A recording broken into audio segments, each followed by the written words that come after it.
1980년 멕시코 사람들은 한국이 좀 불쌍해 보였습니다. 그때 멕시코는 한국보다 2배 부자였거든요. 그런데 지금은 한국이 멕시코보다 2.5배 잘 삽니다. 명목 1인당 소득이 통째로 뒤집힌 겁니다. 그럼 멕시코는 그냥 마약 카르텔 때문에 무너진 걸까요? 아닙니다. 카르텔은 마지막에 터진 종양일 뿐이고 멕시코는 그 전에 4번의 결정적인 선택을 했습니다.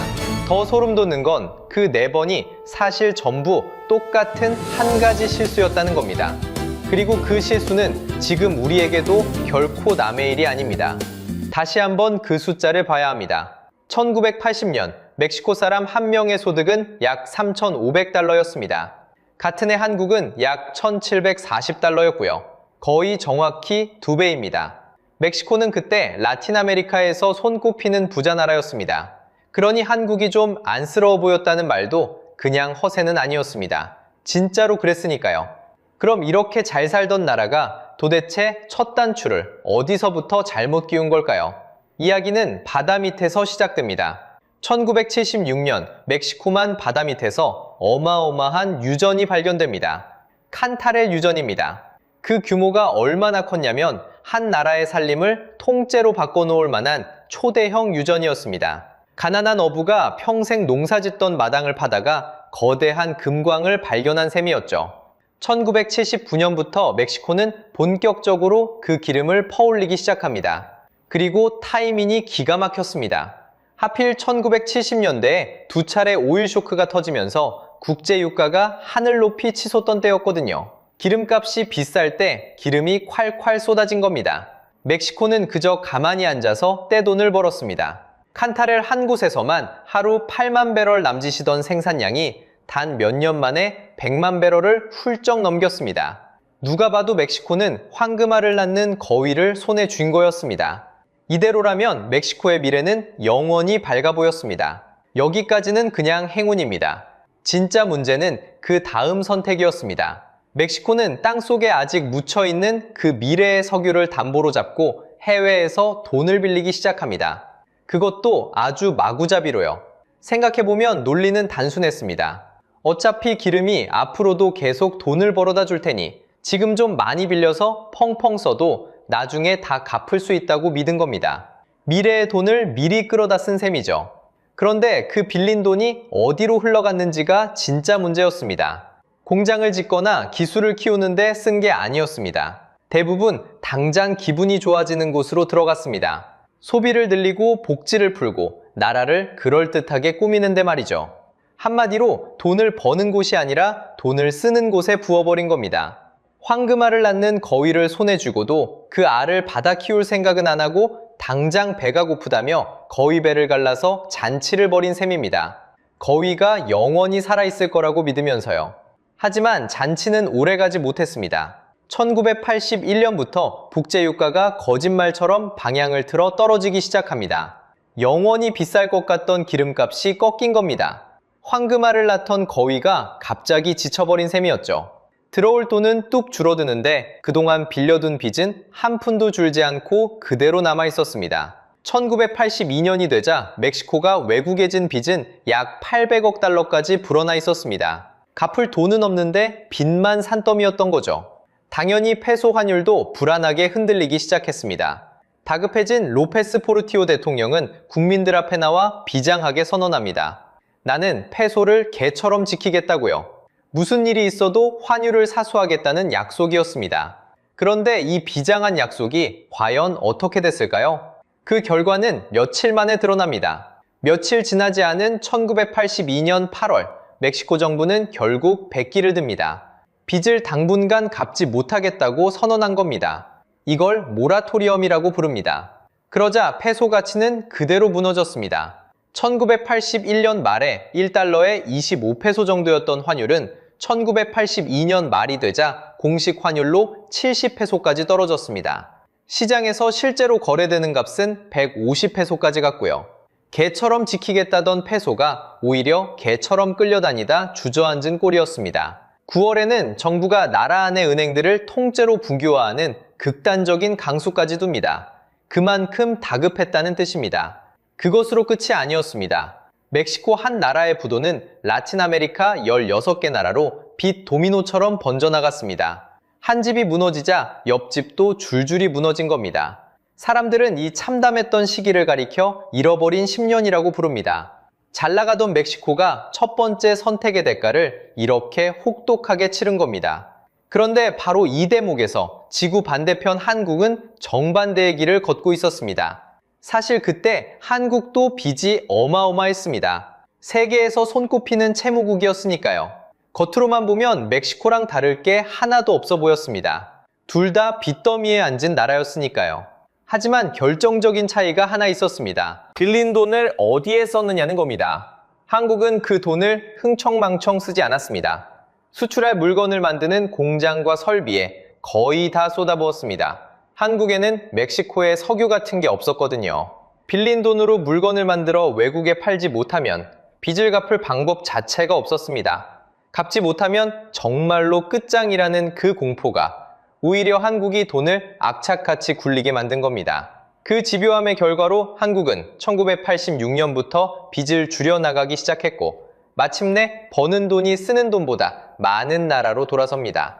같은 빚이었지만 한쪽은 그 돈으로 미래를 갉아먹었고 다른 한쪽은 그 돈으로 미래를 키운 겁니다. 그런데 멕시코의 진짜 문제는 사실 이 빚이 아니었습니다. 통장 잔고가 0이 되는 것보다 훨씬 더 위험한 게 따로 있었거든요. 그건 애초에 멕시코라는 나라의 산업이 잘못된 방식으로 만들어지고 있었다는 사실입니다. 빚은 다시 벌면 됩니다. 정말 무서운 건 따로 있었습니다. 애초에 돈을 버는 능력 자체가 망가지고 있었거든요. 멕시코는 빚을 갚을 근육을 키운 게 아니라 가지고 있던 근육마저 천천히 잃어가고 있었습니다. 생각해보면 당연한 일이었습니다. 땅만 파면 석유가 나오는데 굳이 힘들게 공장을 돌리고 밤새 기술을 연구하고 세계 시장에서 피 터지게 싸울 이유가 있었을까요? 멕시코는 다른 길을 택합니다. 외국 제품에는 높은 세금을 매겨 들어오기 어렵게 막고 그 안에서 국내 기업만 보호해주기로 한 겁니다. 어려운 말로 수입 대체 산업화라고 부르는데 쉽게 말하면 우리 기업이 다칠까봐 외국 선수들을 아예 경기장에 못 들어오게 한 겁니다. 처음엔 좋아 보였습니다. 경쟁자가 없으니 국내 기업은 편하게 장사를 했죠. 그런데 바로 그게 독이었습니다. 한번 생각해 보세요. 옆 가게가 아무리 비싸고 형편없는 물건을 팔아도 손님은 거기서 살 수밖에 없습니다. 다른 선택지가 없으니까요. 그런 가게가 굳이 밤새워 더 좋은 물건을 고민할까요? 안 합니다. 경쟁할 필요가 없으니 더 좋아질 이유도 없는 겁니다. 멕시코 기업들이 딱 그랬습니다. 기술은 제자리 걸음이고 품질은 뒤처졌습니다. 가진 게 많아서 오히려 근육을 안 키운 겁니다. 이걸 자원의 저주라고 부릅니다. 풍족함이 오히려 발전을 멈춰 세우는 역설이죠. 그리고 그 중심에 국영 석유회사 페멕스가 있었습니다. 페멕스는 무려 75년 동안 멕시코 석유를 혼자 독차지했습니다. 75년이면 경쟁이라는 단어 자체를 잊어버리기에 충분한 시간입니다. 아무도 자기 자리를 위협하지 않으니 굳이 더 잘할 이유가 없었습니다. 그 결과 페멕스 안에는 비효율과 군살이 차곡차곡 쌓여갔고 나라의 가장 중요한 돈줄이 점점 무거운 짐덩이로 변해갔습니다. 문제는 여기서 끝나지 않습니다. 경쟁 없는 경제 위에 경쟁 없는 정치가 올라탔거든요. 제도혁명당이라는 한 정당이 71년 동안 단 한 번도 정권을 내주지 않고 멕시코를 통치했습니다. 71년입니다. 태어나서 노인이 될 때까지 평생 같은 당이 나라를 쥐고 있었던 겁니다. 선거는 있었지만 결과는 늘 정해져 있었습니다. 야당이 아무리 잘해도 권력은 넘어가지 않았고 여당이 아무리 못해도 권력은 그대로였습니다. 경쟁이 사라진 자리에는 무엇이 자랄까요?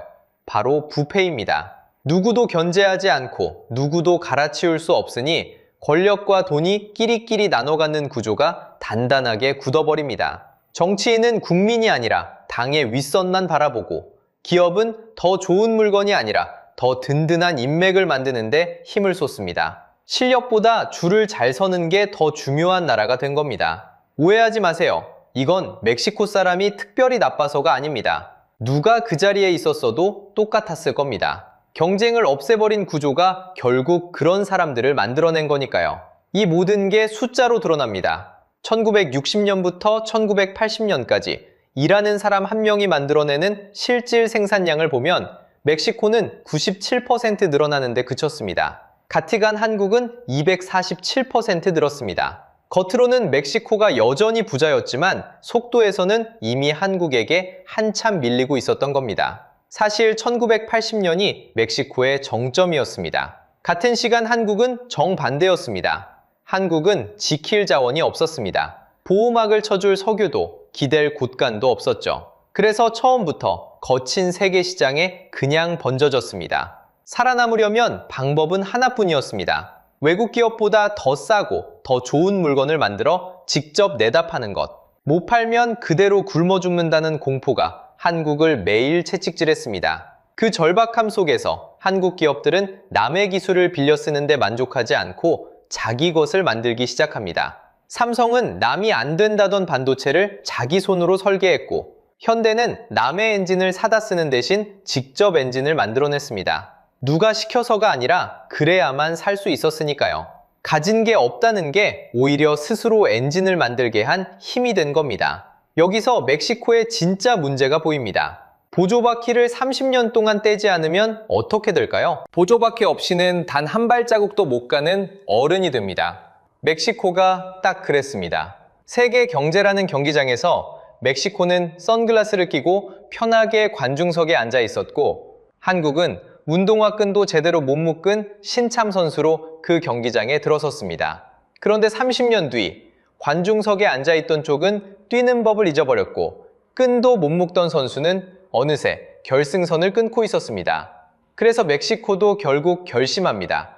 이제는 보조바퀴를 떼고 진짜 세계 시장으로 뛰어들기로요.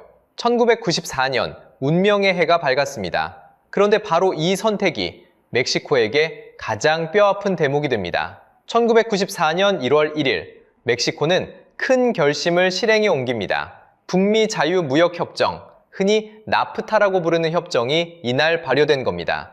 30년 동안 달고 있던 보조바퀴를 드디어 떼어내고 세계에서 가장 큰 시장인 미국과 한 묶음으로 묶이게 됐습니다. 멕시코 입장에서는 그야말로 인생 역전의 기회였습니다. 생각해보세요. 국경 바로 위에 세계 최대의 소비시장이 붙어 있는데 이제 관세라는 장벽 없이 그 거대한 시장에 마음껏 물건을 팔 수 있게 된 겁니다. 누가 봐도 멕시코에게 활짝 열린 문이었습니다. 기대대로 외국 자본과 공장이 멕시코로 몰려들기 시작했습니다. 숫자만 보면 멕시코가 드디어 부활하는 것처럼 보였습니다. 수출액이 쭉쭉 늘었고 공장도 늘어났습니다. 신문에는 멕시코가 다시 일어선다는 장밋빛 전망이 가득했죠. 그런데 바로 여기에 함정이 숨어 있었습니다. 멕시코로 들어온 건 두뇌가 아니라 손발이었거든요. 이걸 마킬라도라라고 부릅니다. 쉽게 말하면 단순 조립 하청 공장입니다. 미국 기업이 부품을 만들어서 보내주면 멕시코는 값싼 노동력으로 그걸 조립만 해서 다시 미국으로 되파는 구조였습니다. 무엇을 만들지 정하는 것도 미국, 핵심 부품을 설계하고 만드는 것도 미국, 그걸 비싸게 팔아 큰 돈을 가져가는 것도 미국이었습니다. 멕시코에게 떨어지는 건 조립 일당뿐이었죠. 공장은 분명 멕시코 땅에 서 있는데 정작 무엇을 만들지 결정하는 두뇌는 전부 국경 너머에 있었던 겁니다. 그러니 수출액 숫자는 커 보여도 정작 멕시코 안에 남는 부가가치나 쌓이는 기술은 거의 없었습니다. 부품을 직접 만드는 능력도, 제품을 설계하는 능력도 길러지지 않았습니다. 일감이 끊기면 그대로 공장이 멈추는, 남이 설계한 걸 시키는 대로 조립만 하는 의존 구조였던 겁니다. 첫 번째 선택에서는 석유에 기댔고, 두 번째 선택에서는 보호막에 기댔는데, 세 번째 선택에서는 미국의 주문에 기댄 겁니다. 또다시 스스로 만들지 않고 남에게 기대는 똑같은 실수를 반복한 셈이죠. 그리고 1994년, 이 해는 멕시코에게 그야말로 저주받은 해가 됩니다. 나프타로 한껏 부풀어 오른 기대가 무색하게 안 좋은 일이 하나둘씩 터지기 시작합니다. 그 시작은 3월이었습니다. 당시 가장 유력하던 대통령 후보 콜로시오가 유세 현장에서 총에 맞아 사망한 겁니다. 차기 대통령이 될 게 거의 확실하던 사람이 사람들 앞에서 대낮에 암살당한 거죠. 나라 전체가 충격에 빠졌고 안정돼 보이던 전국은 한순간에 깊은 불안 속으로 빠져들었습니다.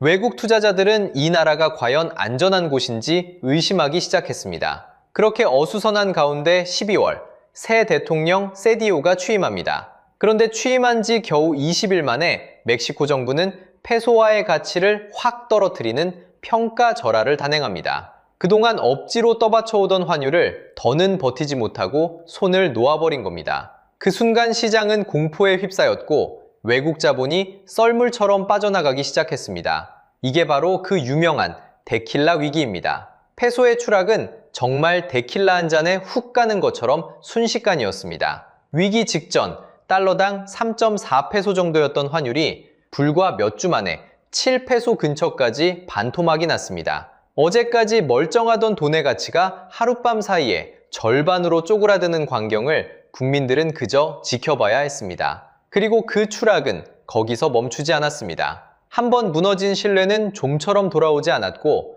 1995년 말이 되자 환율은 달러당 10페소 부근까지 밀려났습니다. 돈의 가치가 1년도 채 안 되는 사이에 3분의 1 토막이 나버린 겁니다. 여기서 잠깐 헷갈리시면 안 되는 게 있습니다.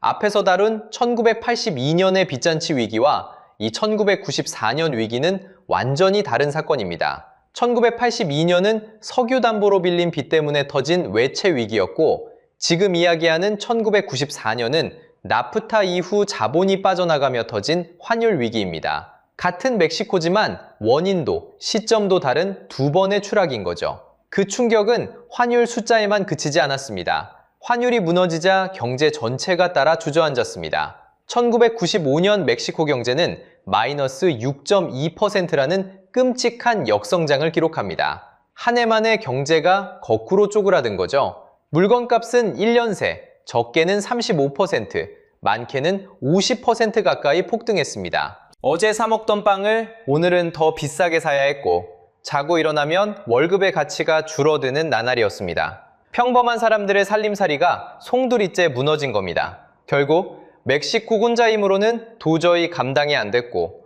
미국이 주도해서 약 500억 달러라는 막대한 구제금융을 쏟아부어 겨우 불을 꺼야 했습니다. 나프타로 부자 나라가 되는 줄 알았던 멕시코의 곳간이 사실은 텅 빈 깡통이었다는 게 드러난 순간입니다. 화려한 수출 숫자 뒤에 정작 스스로를 지킬 힘은 없었던 겁니다. 그렇다면 같은 시기 한국은 어땠을까요?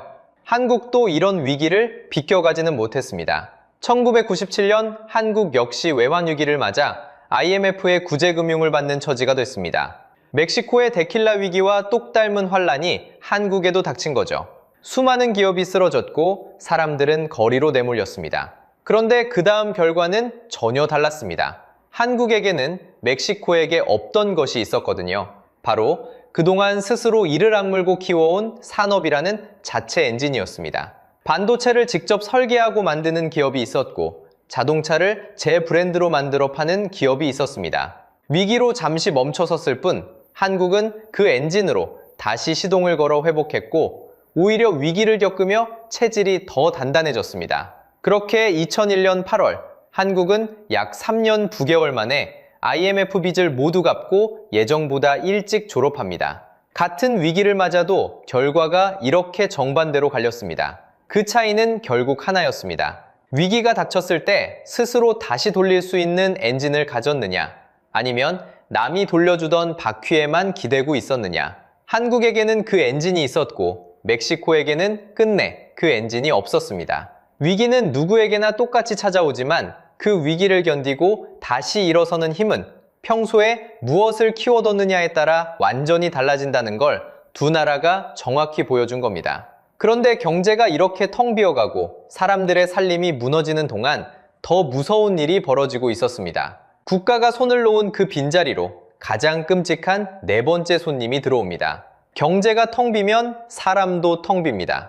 공장이 떠나고 일자리가 사라진 자리에는 빈 거리와 갈 곳 없는 청년들만 남았습니다. 그런데 세상에는 묘한 법칙이 하나 있습니다. 힘이 빠진 자리는 절대 그냥 비어있지 않습니다. 누군가는 반드시 그 자리를 채우러 들어옵니다. 멕시코의 빈자리를 노린 건 두 개의 권력이었습니다. 하나는 아래에서 거리를 장악했고 다른 하나는 위에서 시장을 장악했습니다. 먼저 아래에서 올라온 권력부터 보겠습니다. 2006년 12월 새로 취임한 칼데론 대통령은 마약 카르텔과의 전면전을 선포합니다. 군대까지 거리로 내보냈습니다. 보기에는 단호했습니다. 그런데 문제가 있었습니다. 그동안 멕시코는 산업도 못 키우고 위기를 연달아 맞으면서 나라의 힘 자체가 빠질 대로 빠진 상태였거든요. 약해진 국가가 이미 뿌리내린 권력을 상대로 싸움을 건 겁니다. 결과는 참혹했습니다. 정부는 이기지 못했습니다. 이기지 못한 정도가 아니었습니다. 카르텔은 단순한 범죄 조직 수준을 넘어 나라 안에 또 하나의 정부처럼 자리를 잡았습니다. 세금처럼 돈을 걷고 자기들 규칙으로 사람들을 다스렸습니다. 미국 군 당국은 카르텔이 멕시코 영토의 30에서 35% 정도를 사실상 손에 쥐고 있다고 추정했습니다. 다만 이건 미국 쪽 추정치이고 멕시코 정부는 그 정도는 아니라고 강하게 반박합니다. 어느 쪽 말이 맞든 정부가 손도 못 대는 또 다른 정부가 나라 안에 생겼다는 사실 자체가 충격이었습니다. 그 대가는 숫자로 남았습니다. 마약 전쟁이 시작된 2006년 이후 살인으로 목숨을 잃은 사람이 누적으로 약 36만에서 46만 명에 이릅니다. 어느 날 갑자기 사라져 영영 찾지 못한 사람만 10만 명이 넘습니다. 전쟁이라는 말이 비유가 아니라 그냥 사실이었던 겁니다. 이 시기를 상징하는 인물이 그 유명한 엘차포입니다. 2015년에는 무려 1.5km짜리 땅굴을 파고 감옥에서 유유히 탈옥합니다. 한 나라의 교도소가 한 사람을 가두지 못한 겁니다. 결국 그는 2019년 미국 법정에서 종신형을 받습니다. 멕시코가 아니라 미국에서요. 나라가 자기 안의 권력 하나를 스스로 처리하지 못했다는 뜻이기도 했습니다. 자, 그런데 여기서 진짜 하고 싶은 이야기는 따로 있습니다. 지금까지가 아래에서 올라온 권력이었다면 같은 시기 정반대편, 위에서는 전혀 다른 권력이 자라고 있었습니다. 총이 아니라 허가찜으로 만들어진 권력이었습니다. 1990년 멕시코 정부는 국영통신회사 텔맥스를 민간에 팔기로 합니다. 나라가 갖고 있던 전화 사업을 통째로 넘기는 큰 거래였습니다. 이걸 사들인 사람이 카를로스 슬림입니다. 그가 이끄는 컨소시엄은 약 17억 6천만 달러를 내고 텔맥스의 경영권을 가져갑니다. 여기까지는 그냥 큰 사업가가 큰 회사를 산 이야기처럼 들립니다. 문제는 그 다음이었습니다. 회사를 넘기면서 경쟁자가 쉽게 들어오지 못하도록 사실상 길을 막아준 겁니다. 경쟁이 없으니 이 회사는 시장을 그대로 집어삼켰습니다. 결과가 어땠을까요? 멕시코의 집 전화는 거의 80에서 90%, 휴대폰은 70%대를 한 그룹이 차지하게 됩니다. 멕시코 사람이 전화를 걸 때마다, 인터넷을 쓸 때마다 그 돈의 대부분이 사실상 한 곳으로 흘러갔다는 뜻입니다. 그렇게 모인 부는 상상을 초월했습니다. 카를로스 슬림은 2010년부터 2013년까지 4년 연속 세계에서 가장 부유한 사람으로 꼽혔습니다. 미국도 아니고 유럽도 아닌 무너져가던 멕시코에서 세계 1위 부자가 나온 겁니다. 그런데 오해하면 안 되는 게 있습니다. 이건 한 사람이 특별히 나쁜 사람이어서 벌어진 일이 아닙니다. 진짜 문제는 경쟁을 막아둔 구조였습니다. 누군가 더 싸고 좋은 서비스로 도전하고 싶어도 그 문을 닫아봐버린 허가 구조, 바로 그게 문제의 핵심이었습니다. 경쟁이 사라진 자리에서는 누가 그 자리에 앉든 똑같은 일이 벌어졌을 겁니다. 이렇게 멕시코는 위아래로 동시에 짓눌렸습니다. 위에는 통신을 통째로 쥔 소수가 있었고 아래에는 거리를 쥔 또 다른 권력이 있었습니다. 그리고 그 사이에 낀 건 언제나 평범한 사람들이었습니다.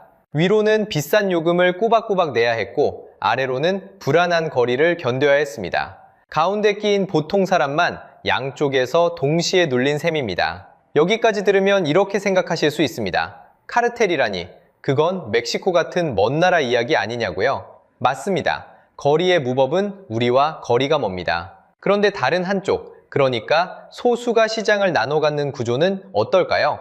통신, 플랫폼, 그리고 몇몇 큰 기업들. 가만히 떠올려 보면 그렇게 멀게만 느껴지지는 않습니다. 사실 이 영상을 보던 분들이 가장 먼저 떠올린 지점도 바로 여기였습니다. 자, 이제 인트로에서 약속한 걸 갚을 시간입니다. 제가 처음에 그랬죠? 이 4번의 선택이 사실은 전부 똑같은 한 가지 실수였다고요.